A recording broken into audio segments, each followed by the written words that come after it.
now it's time Oh, for the I'm finale. sorry. Oh, It seems to have. I think we're going again now. Sorry. Try again. and um. we're back, I think. Yes, No, we are. not Sorry yet. about that. Okay, and we're back this time for real. Okay. All right, cool. You guys can hear me? Excellent. So it is time for the finale. I am so excited to do the season finale, and I have an announcement for after we finish this episode as well. But that one was the surprise I actually managed to keep secret. Ooh. But yes, Ooh. Chris Ooh. has made it so that he can take on his role as the narrator now. Thank you, Kate, for filling in. You're welcome. You did a great job. So, Thank you. I think we already assigned all the roles that we're missing here, right? Who's filling in for Raish? Oh, that's me. Okay, cool. Excellent. All right. Well, then we can go ahead and start whenever you guys are ready. Do we have a Lucius? I'm just double checking. Archer's just gonna do it. Yeah. She wanted me to be Lucius. Are we That's- redoing our introductions for this episode? Yeah, let's go ahead and do that. Always Just do. take it from the top and make it real quick. Let's speed through it because people need to go to bed eventually. What's sleep? Hello, I'm Take of the Tea. I'm playing White Ghost. And I think Carl's the next one. Hi, I'm Carl Brooks, and I'm Batman. Hi, I'm Dylan Raspel, and I'm Alfred. Hi, I'm John Archer. I'll be substituting in for Lucius Fox and Harvey Bullock. I'm Grant, and I'll be Alderman. My name's James. I have like 2 lines as Clancy, and then I'll take over as Marco Franchitti. Hi, I'm Jazzy. I'll be subbing in for Mickey Vale. Hey, this is JJ, and I'll be James Gordon. Absolutely. Hello, my name is Kelsey, and I'll be reading for Talia Al Ghul. Hi there, my name is Crystal Martinez, and I'll be reading for Holly Robinson. Hi, my name is Lucia Lopez Villa. I wrote the script and I will be reading for Selena Kyle. Hi, I'm Mickey. I'll be playing Maggie, Selena's half sister, and the nun taking care of Holly. Oh, I'm Ron, and I'm going to be filling in for Ra's al Ghul. Hi, I'm Sam Trout, and I'll be playing a reporter. I'm Sam Gabriel, and I'm playing another reporter. Hi, I'm Shahira Dunn, and I'll be filling in right now for Tanya Fox. Hello, my name is Stephanie, and I'll be filling in for Julie, I think. Yeah, for Julie. Yep. You're also playing Barbara. Oh, yes, that too. Good evening. I am the late addition to the night. I am Christopher Sword of Destiny Johnson, and I will be the narrator. Hi, I'm Cloudy, and I play extras, including another reporter. And I'm Kuro, and I will be Edward. AKA the best character in Why Does Anyone Even Try? We all know how it's going to end up. I was only hired for my looks. It's true, the looks of your voice. There is a song in this episode at the end. Ave Maria for the final recording will be sung by Mickey. She is a classically trained soprano. However, as this is live, she will just be reading it spoken word. So just so everyone knows, just imagine it's sung. Like it'll Well, not really trained, but you know, choral work is great. That I don't counts. know. All right, then whenever we're ready, go ahead and and Josh is playing Howard Brandon, but he didn't get to introduce himself. But yep, whenever we're ready, Chris, go ahead and start us out. All right. And thus begins Batman Athenaeum, Episode 20 The Shadow of the Bat by Lucia Lobos Villa, based on the works of Bill Finger and Bob Kane. Adapted in part from Arm Candy by Frank Hanna and The Mask of the Phantasm by Kelly Puckett. Exterior, Edward Nashton's house. Night. The house that belonged to Ed's father is dilapidated, with the windows boarded up. The grass is unkempt and overgrown. It's clear no one regularly lives here. Ed walks up to the house, fishing for his keys as he talks on the phone, incensed. No, Clancy, I do not need to calm down. The fact that whether or not to indict the police commissioner is even a debate. The protesters got no such nuanced consideration. The veracity of the tape? What is there to verify? It's there on video, clear as day. Who cares what the leakers' motivations were? Ed gets the door open and goes inside. Interior, Edward Nashton's house. Ed walks inside the house. He shuts the door behind him and puts down his messenger bag and all his things as he does so. No, I won't be back tonight.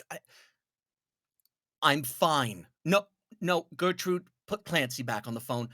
I don't need you worrying about me. I can handle being alone. Ed trails off as he goes to put his shoes on the shoe rack and notices another pair. A woman's pair of shoes. I have to go. Good night, Gertrude. Ed hangs up, tucking his phone away and grabbing a walking cane by the doorway. He carefully tiptoes into the living room where the TV is on. He narrows his eyes and runs for the intruder, swinging, but the intruder only moves out of the way, grabs Ed, and pulls him onto the couch. The intruder is Selena. Her eyes are rimmed red. She's clearly been crying. Hey, Eddie. You miss me? Ms. Kyle? Ed sits up properly, adjusting his glasses, confused and somewhat offended. What are you doing in my father's house? He's dead, Eddie. That makes it your house. Then again, I notice you rarely come here. You usually stay with that nice elderly couple, right? Well, as nice as cops can be. You've been stalking me? You think you're the only one who studies people. I wanted to make sure I knew what I was getting into working for you. Selena picks up her carton of ice cream and gets back to eating it. Ice cream? She offers Eddie the carton. Ed sees her spoon in it and makes a disgusted face. No. Thank you. Selena takes the carton back and keeps eating. You're a secret celebrity. I see you all over the news. Great job disguising yourself, by the way. You must be over the moon. Selena gestures to the TV, which is showing the recording of Ed's tape. He's obscured in shadow, with digital distortions applied to disguise him. Hardly. The DA is debating whether or not to even investigate, let alone press charges. The cops responsible are on paid leave. It's basically a vacation. That's the criminal justice system for you. I'm thinking about ordering Chinese. You want anything? No! I want you to leave! This is breaking and entering! I could have you arrested! Selena flops back onto the couch. You'd do that? Most teen boys would be thrilled to find an attractive older woman on their couch. Actually. What did you call me? Selena holds up her goggles. Been poking around your homebrew operating system. I can't make sense of your code. It's way beyond my skill level. But I notice you have a habit of inserting snide little comments in there. It makes sense I'm not your type. Your heart clearly belongs to that Harvey Bullock guy. You mention him a lot. Ed stands up, furious, pointing towards the exit. Get out! Selena reaches into her backpack and pulls out a stack of cash. She chucks it at him. Ed winces. Covering his face in the cash, flops down onto the couch. I didn't know your rates, but I figure a kid like you can't have too many expenses. How's 10K sound? Ed picks up the stack of money and flips through it. You're hiring me? To do what? I already told you I can't get you your old name back. No, not that. It's for someone else. That girl that was using my identity. Turns out she's a trafficked teenager. Ed sits on the far end of the couch, listening. Oh. Yeah. Anyway, she's with me now. So I was hoping you might be able to either look up her old identity and get me copies of her documents, or otherwise rig her up a new one. I'll see what I can do. Will that be all? Selena tosses her burglar cowl at him. Ow! Stop that! Can you put cat ears on that? What? Like cosmetically? Or do you want them to do something? Mm, don't care. Just thought I'd lean into the whole cat burglar thing. Like a calling card. Well, if it's aesthetics is all you're after, that won't be a challenge. It's not even worth charging for it. I'll figure out a way to apply both form and functionality. Great. Selena stands up. Mind if I crash? I don't feel like going back to my crapple apartment right now. Ed looks up at her, notices she's wearing just sweatpants and an oversized sweater falling off her shoulder on one side. Her hair is in a messy bun and eyes swollen from crying. She's a mess. Fine, but you're sleeping on the couch. Only I sleep in my bed, and you don't want to sleep in the master bedroom. The old man died on that mattress. It's disgusting to even consider. Cool. You got anything to drink? There might still be liquor left over in the pantry, top shelf. I never touch the stuff, so I don't know if it's still good. Thanks, Eddie. Selena ruffles his hair and goes. Ed is aghast and fixes his hair. I hope you washed your hands. Ed pulls out his hand sanitizer and cleanses his hands. He sits back, listening to Selena rummage around in the kitchen. A bottle breaks. Ed rolls his eyes and sighs. I'm okay. Ed groaned and grabs the TV remote, turning the TV up in annoyance. Charity event of the season. And here comes the guest of honor now, Bruce Wayne. Exterior, downtown Gotham. Charity gala. Bruce and Julie get out of his limo and walk down the red carpet at the charity gala. They are greeted by reporters and paparazzi on both sides. Bruce smiles, calmly walking down the carpet with Julie on his arm. Julie smiles brilliantly, posing for the pictures as they walk. Bruce, what are you wearing? Over here, Bruce. What's your date's name? Her name is Julie Madison, and she's absolutely perfect. She has a degree in economics. She's involved in charity work, and she's stunningly beautiful. These reporters hardly notice me. Is that Prescott Madison's daughter? Hey, Julie, over here! Close up on Bruce's cheek. Or the slight gash I got on my cheek the other night from a whip-wielding mystery woman. Bruce and Julie walk towards the open doors to the gala. There is a banner coming down at the top with a logo and the words, The Shadow Children Project. This is the projection, the story, what the public wants to see. A boozed-out playboy that likes to give his money away to charity and pay for his sins. If only they had that my life, they think. The doorman opens the doors for them and lets them inside. Thank you.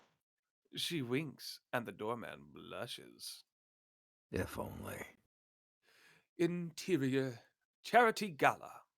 Bruce and Julie are chatting with the alderman. These events are necessary. I hate them.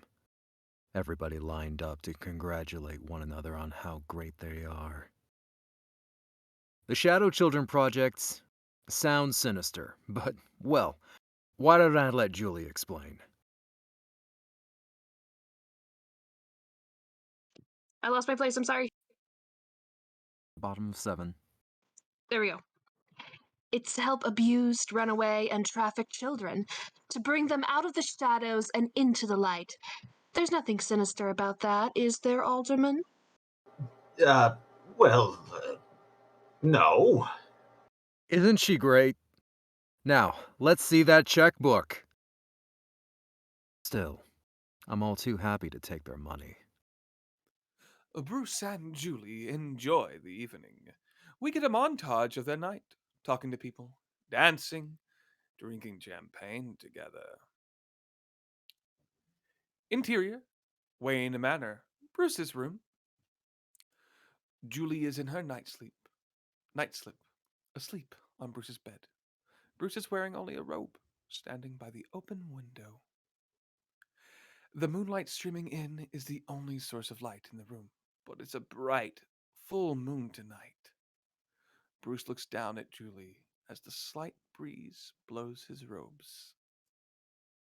Julie takes to sleep like she hasn't a care in the world. Everything is in its right place. No reason for alarm. Bruce looks out at the moon. I'm just the opposite. Nothing is in its right place. Alarms sound continuously. Bruce walks over to his desk. He pulls out a key to unlock the desk. He then pulls a folder out of the desk. He opens the folder to look at the documents inside. They have a picture of Marco paperclipped on. I've found Marco's location.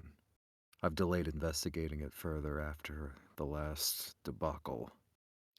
Bruce puts the folder away. And in the same drawer is a small ring box. Bruce pulls out the box and holds it, glancing over at Julie. He forgets to close the drawer. Julie's something special. I know she wants more than I can give her. She never asks, but I know. Bruce looks back at the box in his hand and opens it, revealing a wedding engagement ring. My mother's ring.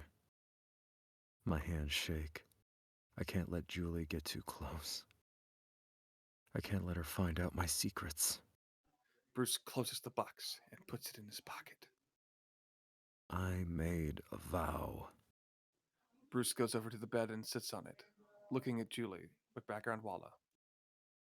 In a while, she'll stir. She'll kiss me on the forehead and leave without saying a word. She does this every time. She doesn't know it, but I pretend to be asleep just to experience it. Bruce kisses her forehead and then gets up suddenly. But not tonight. Bruce walks into the camera, obscuring it.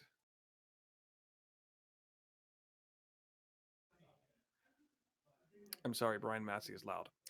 Interior, Wayne Manor, study. Bruce, now dressed in a sweater and slacks, sits in the study, holding the gifts he received from Master Dark at his graduation training. At graduation from his training. The light from the fireplace casts dark shadows upon his face. What am I still doing this for? Bruce stands suddenly and throws them all away in the fireplace, watching them burn. Gotta be one or the other. I can't have it both ways. I can't put myself on the line as long as there's someone waiting for me to come home. Alfred steps forward, comfortingly. Miss Madison will be glad to know you feel that way, Master Bruce. He's awake and looking for you. Alfred, I can't... Not now. Bruce waves Alfred off and heads for the door. What shall I say? I don't know. I just don't know! Bruce smacks his fist against the doorway in frustration and leaves. Lightning strikes outside, blinding us, and... Exterior, cemetery, the Wayne family graves. Bruce, wearing a coat over his clothes, kneels in front of his parents' graves. It's pouring rain. Doesn't mean I don't care anymore. I don't want to let you down, honest. But it just doesn't hurt as bad anymore. You can understand that, can't you? Shot of the Wayne gravestone, large and imposing. Lightning illuminates it for a moment. It remains stoic and unyielding. Bruce pleads with it. I know I made a promise, but I didn't see this coming. I didn't count on being happy. Please, tell me it's okay. Maybe they already have. Bruce turns to see Julie there, holding an umbrella. Maybe they sent me. She kneels down with him, dropping the umbrella and embracing him in the rain. Bruce clings to her desperately. The rain pours and obscures our vision. Interior, Gordon household, Barbara's room. Morning. Barbara lies in her bed, head under her blankets, crying softly as the rain pours outside. A knock at her door. James Gordon comes in. turning on the lights. All right, up and at 'em. We got to get a move on. Barbara sits up, wiping her eyes. So early? Neither of us is sleeping. I figure it's I figure it's better to do something productive with our time, rather than lie in the dark crying. Like what? I'm thinking maybe we could go volunteer at a soup kitchen. Jamie would have really liked that. Yeah. So would your mother. Gordon puts out a hand for her. Barbara crawls out of bed and hurries into his arms. Gordon picks her up. It's okay. It's okay, Babs. Dad's got you. I ain't going nowhere, I promise. He kisses her hair, rubbing her back. Interior, Finger Memorial Mission, Holly's room, morning. Holly lies on her bed, listening to music on her headphones, looking depressed, chin resting on her arms. A knock at her door. Come in. Holly sits up, and Magdalena walks inside. Come now, Holly. Why so sad? I'm fine. I just hope Selena visits soon. Before she forgets me. Just like the rest of the world. Magdalena smiles gently and comes to sit with Holly, softly rubbing her back. Sometimes when things seem darkest, that is when the dawn comes and reveals a higher purpose. She offers Holly an envelope. Mail for you. For me? There's no return address, but if I had to guess. Holly opens it and gasps. Looks like your birth certificate and social security card, as well as a court order granting your emancipation. It officially recognizes your legal name as Holly Robinson. She did it! She didn't forget about me! She really did it! Holly hugs onto Magdalena. Oh, thank you, thank you, thank you! No need, child. It is God you should thank. Holly pulls back. No offense, but I don't know exactly how to do that. It isn't so difficult. You should join me for morning mass on Sunday. Say your thanks there. Magdalena stands. Is it really okay, Sister Magdalena? Even if I don't believe in God? Of course. All are welcome. I pray the hardest for non-believers, for you and Selena both. Magdalena leaves. Holly smiles down at her documents, ecstatic. Interior, Wayne Manor, dining room, morning. Bruce sits at the table in his robe, drinking coffee and reading the newspaper. I can still smell Julie's perfume on me. It's a nice reminder. I've chosen. A headline catches his eye suddenly. He nearly chokes on his coffee. Alfred? Alfred rushes in. Yes, sir. Bruce hands him the newspaper in a panic. Is Julie hospitalized? She got home all right last night. As per usual, Master Bruce. Bruce gets up suddenly, storming out of the room. Where are you going? Interior, GCPD bullpen. Bruce is in his suit and coat, arms crossed, hair mussed. He's trying to be orderly, but he's a mess. Are you kidding me? Looks like a drug overdose. Nasty stuff, too. Poor girl's in critical condition. That's ridiculous. She's barely even drinks. Look, it's a pretty open and shut. She even left a note. Fingerprints matching everything. Bullock holds up the note, contained in a plastic baggie. It reads, "You promised, you lied." Does that mean anything to you? No. My advice? Leave it. You dig into this. Guy like you makes you look suspicious. People will want to blame somebody. Exterior GCPD. Bruce walks out of the GCPD and is immediately accosted by the press. And that somebody will be you. What happened to her, Bruce? What did the note say? Did you give her the drugs that killed her?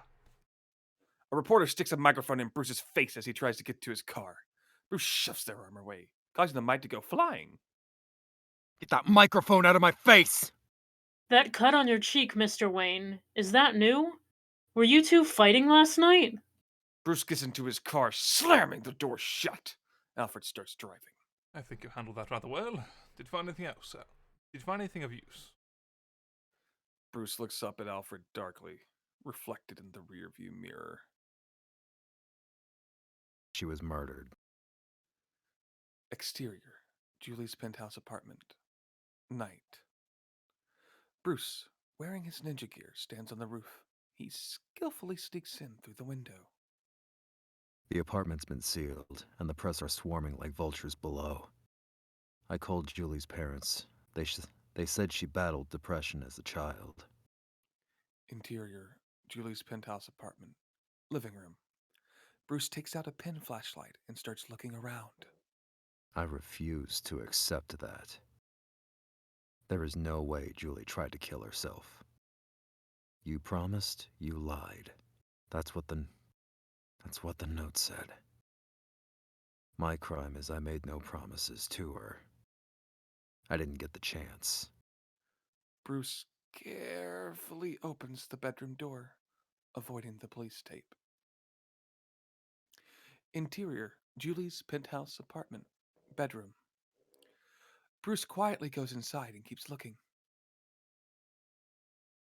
I'm to blame here. I gave her the high profile. I offered her the spotlight and it got her killed.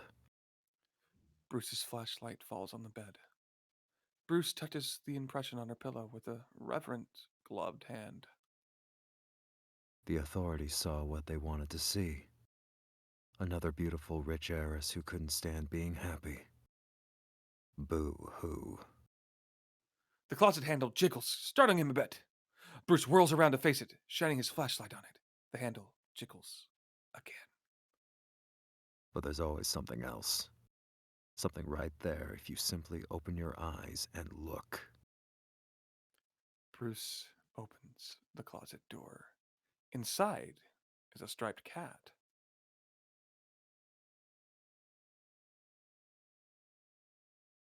Did that not pick Oh up? yeah, someone meowed. It did not pick up. Shit, I'm sorry. My God. Interior, Fox residence. Master bedroom. Lucius sleeps next to his wife Tanya. His phone rings suddenly. Lucius groans, sitting up and answering it. Hello? Lucius. Mr. Wayne? What time is it? Lucius puts on his glasses and checks his nightstand clock. 2 a.m. What's going on?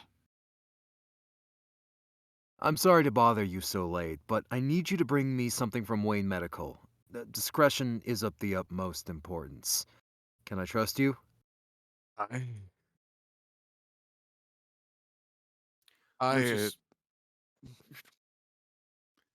Lucius looks back at his wife Tanya, who is giving him a disapproving look. Baby, come back to bed. I'm sorry, Tanya. I have to go into the office. It's urgent. He kisses her on the head.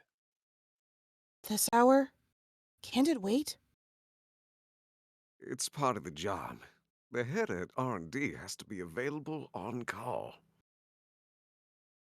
Hey, just don't make a habit of it. Lucius chuckled. I'm on my way. Interior, Wayne Manor. Wine cellar. Bruce has a centrifuge set up, plugged into a computer. He swabs Moxie's paws and mouth carefully. Lucius stands watching, confused? So why exactly did you need me setting a medical centrifuge and DNA testing kit in your wine cellar? That's none of your concern, Lucius. I appreciate your assistance. You're free to go.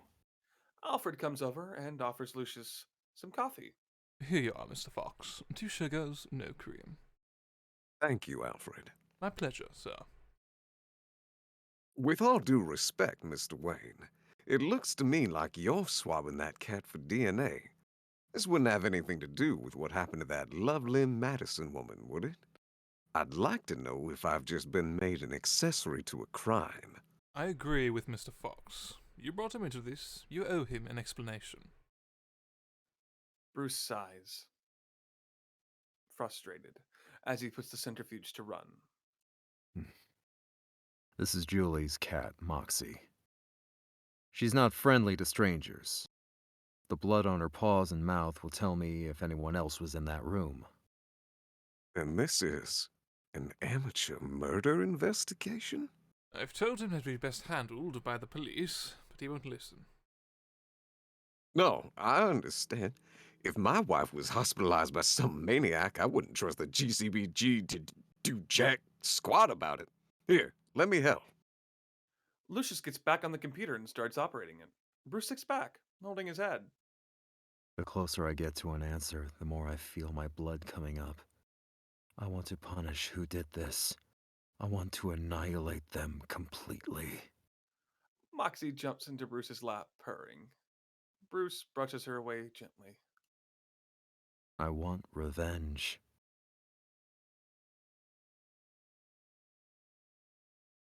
Results acquired. Now let's see what we've got. The screen shows a mugshot with the name Marco Franchitti. No. No, it can't be! What's that, Master Bruce?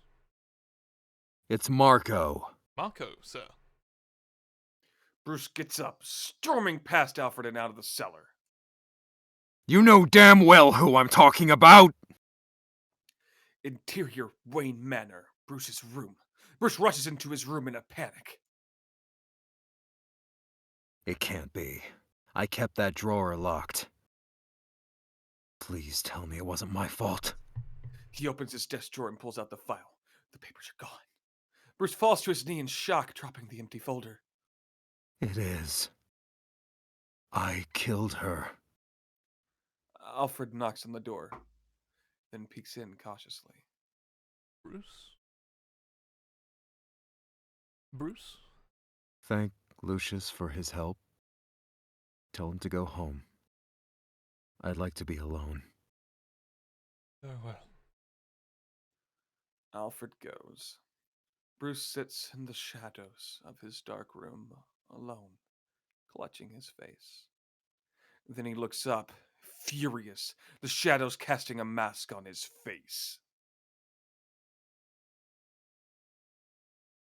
Exterior Gotham's East End, Mercy Corridor. Bruce, dressed in his Matches Malone disguise, but without the makeup. He walks up to a run-down old building. The hoodie obscures his face. Storm clouds gather overhead. It starts to sprinkle. I found the last known address for Margot. It's located in the area called Mercy Corridor. The building's called the Deibler Towers. Opened in 1918 as a home for the frazzled war vets. Later, it became a hotel. Bruce ignores the vagrants on the sidewalk and throws open the double doors into the lobby. Now it's the kind of place sick animals instinctively go to curl up and die. Interior, Mercy Corridor, Deibler Towers. Bruce bursts in. Vagrants with knives approach him. Bruce smirks, the hoodie obscuring his face. I can smell them waiting for me. The bottom feeders. Looking for a quick boost. I'm happy to oblige. Well? The vagrants charge him. Slow, injured, drunk, high. Bruce dispatches them with ease. Easy. Bruce makes his way to the winding iron stairs. More vagrants attack him. Bruce fights his way through them, making his way up the stairs. Bruce finally makes it to room 502. Several men are guarding the door. Damn. Bruce wipes his mouth and gets into a fighting stance, ready to go. The doors open and a voice calls from inside. That's enough. Leave him. The vagrants part, and Marco emerges from the room. You know, Bruce, if these soulless men are anything, they're loyal. Enough drugs and booze and they'll do anything I say. Anything. Bruce suddenly rushes Marco and tackles him back inside. You sick, pathetic freak. Interior Mercy Corridor, Diabler Towers, room 502. Bruce tackles Marco to the ground.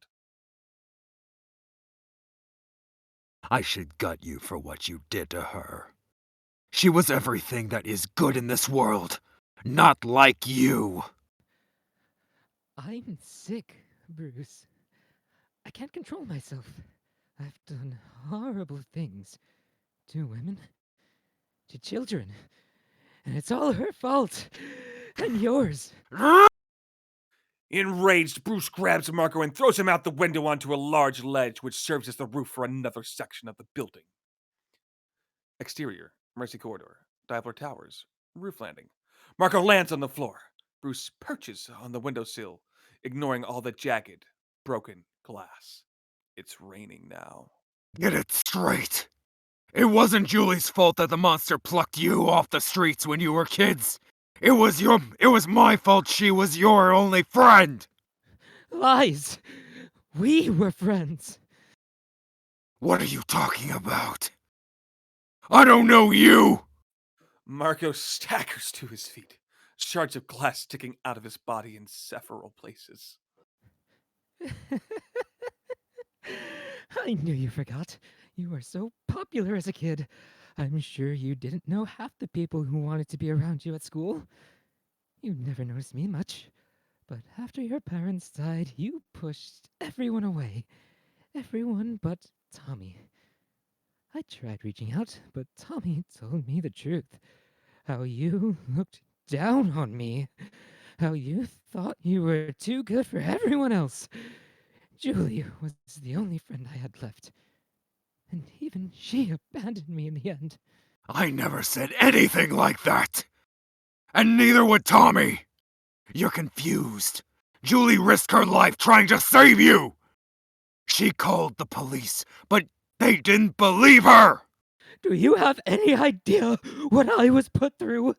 What he did to me? What do you want? You survived. You're still alive. You want me to confess? I'll do it. I'll make a full confession. But first, you need to fulfill Julie's promise to me. Marco makes a run for it and jumps off the ledge. Bruce races after him and catches him by the ankle. Bruce looks down at Marco, dangling upside down. I injected her with crocodile so she couldn't fight back. She begged me not to do it, but I forced her to swallow those pills one by one. When I confess my crimes, they'll put me in a psych ward, not a jail. It's not what I deserve. Not really. Let me go, Bruce. Bruce strains but pulls Marco back up on the ledge. The memory of Julie was all I had left, and you tried to take her from me. So I took her back from you. I'm not sorry for what I did, Bruce. I'd do it again. To you, especially. Yet, you saved me. Bruce holds his own wrist, trembling with rage. It would be so easy to push him. But I can't. His name was Vanheim. He did horrible things to me. He taught me how to hurt people in ways they never imagined. What you did was unforgivable. And you're going to be punished for it. Just not by me. Bruce turns away, calming himself.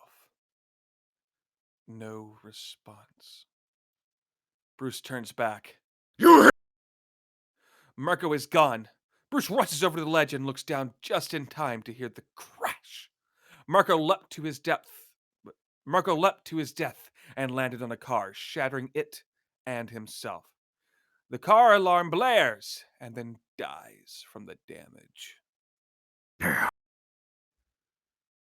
Bruce sits on the ledge, rain pouring all over him. He's shocked by everything that just happened. Maybe he knew there was no way out for him. Maybe in his own twisted way, a human connection is what he was after. Inside, I feel nothing. My sympathy washed away with the tide. Interior Finger Memorial Mission Chapel. Holly follows Magdalena and the other nuns into the chapel. There are a few people already in the pews. Ugh, does church have to be up so early? Ugh, even the sun isn't up yet. You're welcome to go back to your room and sleep if you prefer. No, I want to hear you sing. It's so pretty. I just wish I knew what the lyrics meant. Ave Maria is Latin for Hail Mary. It tells of the Archangel Gabriel visiting the Virgin Mary and trusting her to birth the Christ child, the savior of a fallen world. Oh. Holly sits down as Magdalena goes to stand with the choir of nuns. Holly looks over at the candles, their flames making the screen flicker. Music starts to play. Interior Gotham General Hospital. As the music continues to play, Julie lies in a hospital bed. Her face is gaunt, and parts of her skin appear to be sloughing off terribly, leaving behind unsightly sores. Bruce enters quietly. A persistent vegetative state. A cold, unfeeling way to say her brain was damaged beyond repair, and she'll never wake up again. Bruce comes over and shakily takes her hand, sniffling. He sits by her chair. He sits in a chair by her bedside, holding her hand. I'm so sorry. This was all my fault. Even if you could forgive me, I don't deserve it. Bruce kisses her hand and caresses it out of our view. Should have asked you sooner, while I still had the chance. Then you'd know how much I loved you, Julie Madison. Bruce kisses her forehead and stands, placing her hand gently on her chest. Then he walks away. Goodbye. We pan over to see Julie's hand. Martha's wedding ring is on her finger. Interior Finger Memorial Mission Chapel. Magdalena begins to sing her solo. Her voice is an angelic soprano. Just remember, pretend I'm singing. Ave Maria. Holly looks on, enraptured. Interior Wayne Manor Study. Bruce sits in the study alone, staring up at the paintings of Thomas and Martha Wayne. He takes a drink of water and then sets the glass down. The whole time, Magdalena's Ave Maria continues playing, intercutting with the image of Bruce on the ground. Father, I'm afraid I have to die tonight. Bruce sets down an empty bottle of pills. Next to his hand is a bell. He could ring it any time. Grazia plena. I've tried to be patient. I've tried to wait. But I have to know.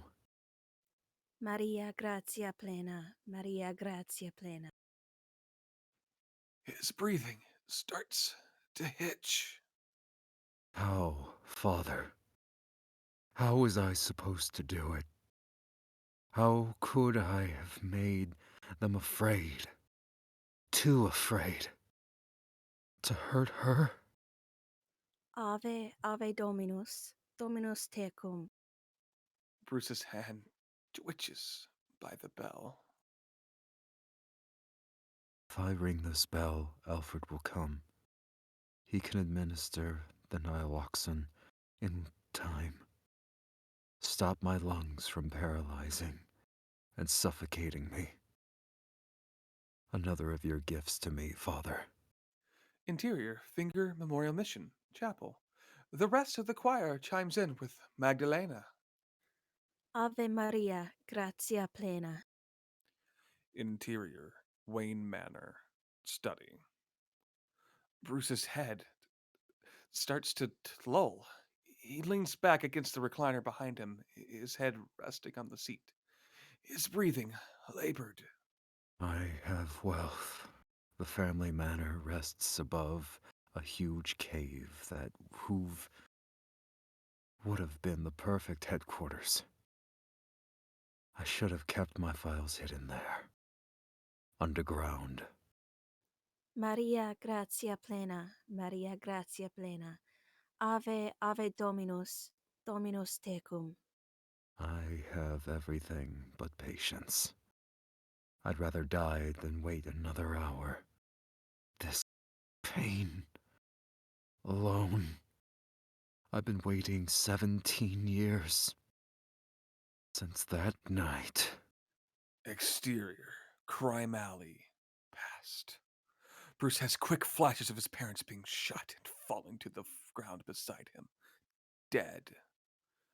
Close up of young Bruce's eyes, blank and dead inside. Since all my sense left my life. Interior Wayne Manor Study present. Bruce's eyes now growing dimmer and unfocused. Sorry. I failed you. Benedicta tu in mulieribus, et benedictus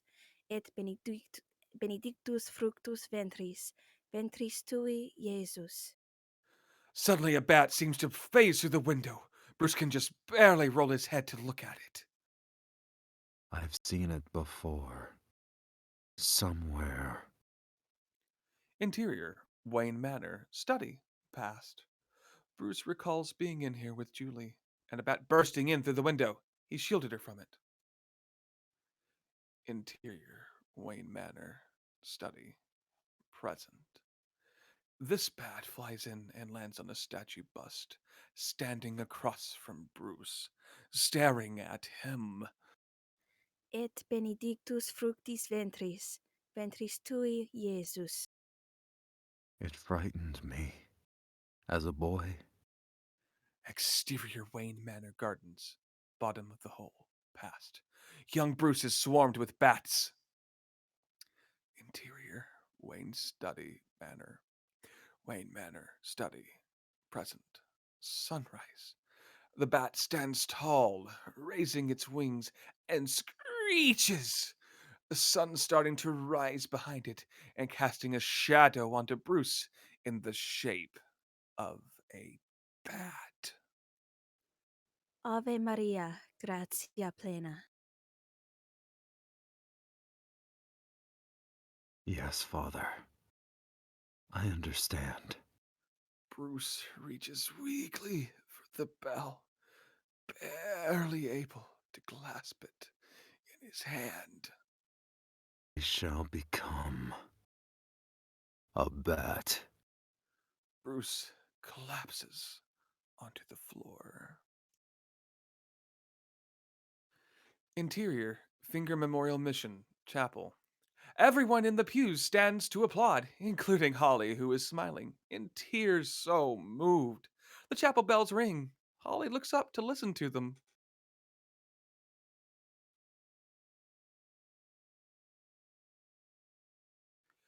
Interior Interior, Wayne Manor. Study. Morning. A church bell chimes. The study is empty. A church bell chimes. The handbell lies on the floor. A church bell chimes. A first aid kit is open and its parts scattered around, used. A church bell chimes. The windows are unbroken. A church bell chimes. There is no bat. A church bell chimes. There is no one. A church bell chimes. In the fireplace, the charred remains of a plaque with the word Camazotz.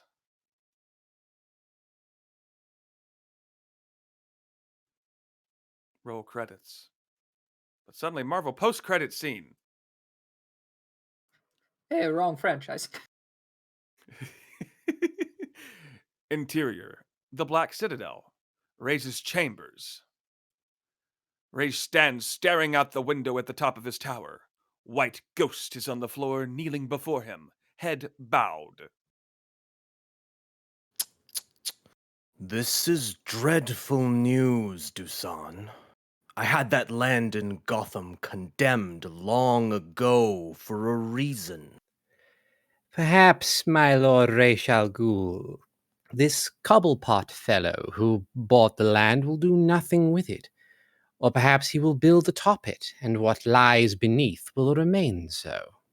If only one could trust the hearts of men to not dive more deeply, so greedily. This was why I needed the Wayne boy under my control, to do my bidding in Gotham and keep the secret buried. Ray's whirls around, angrily knocking books off his table in his fury. White Ghost immediately begins to pick them up. Leave them! If I cast them there to the ground, then that is where I want them. White Ghost stands obediently. Yes, O demon's head. Talia hurries in. Father, I came as soon as they summoned. Father, I came as soon as they summoned me. She looks over at White Ghost in confusion. Why is the white ghost here? Good day to you as well, Lady Talia. Do not speak to me, you wretch. Talia, spoiled child, be calm. I have a task for you. I thought you said I was not to leave the Black Citadel, not even for my schooling. That it wasn't safe. The world is not safe, my darling daughter. Can you not feel it? Calling to you. The ley lines which carry the energy of the earth as our veins carry our very blood, crying out. I do not understand, Father. And what of you, Dusan? I am afraid I cannot, O demon's head. Enlighten me with your wisdom. It's there, though you cannot see it. In the air, all around, suffocating us. What is, Father? The feeling of something about to break. Rage turns to them, his cape flourishing dramatically as he does so. It's time. At last you will come to understand. All of this was merely prelude. Batman Athenaeum. Prelude. And that is the end of season 1. And I'm proud to announce that we are already mixing episode 2, and I've started recording for episodes 3 and 4.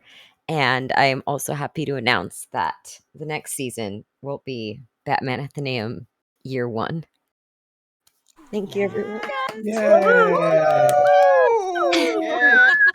is that the prize you wanted to announce? Yeah, I think we should shut down the stream now. Thank you, everyone, for joining us, and we will see you next time. Bye. Bye-bye. Bye. So long. Bye-bye.